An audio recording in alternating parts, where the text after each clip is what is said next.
আমার লক্ষ্মী নারায়ণ কাছে চলে গেল এবার বড় জোরে সেই সময় বলে তুমি আমাকে যা অভিশাপ দিয়েছ আমি মাথা পেতে মেনে নিয়েছি 12 বছর পূরণ হয়ে গেছে তাই এসে আমি তোমার চরণে পড়েছি তুমি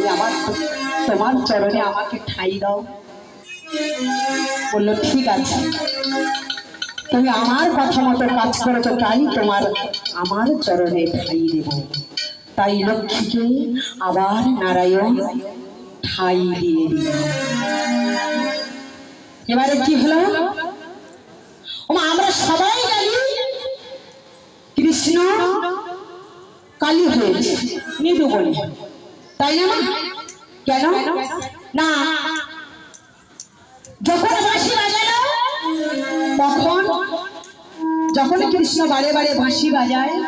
রাধা আর থাকতে পারে না চলে গেল মৃদু বলি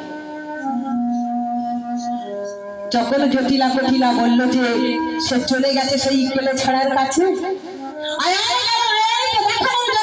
ছিল কালী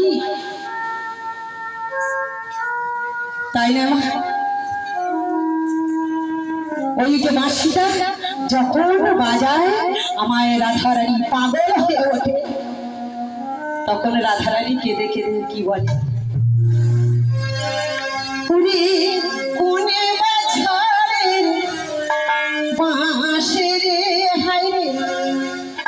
কে বানাইলো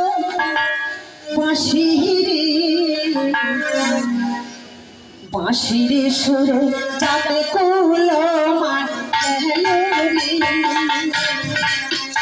ওরে কোনে বাঁশের হাইরে কে বানাইলো বাঁশির সুরে যাতে কুলো বাঁশির সুরে যাতে কুলো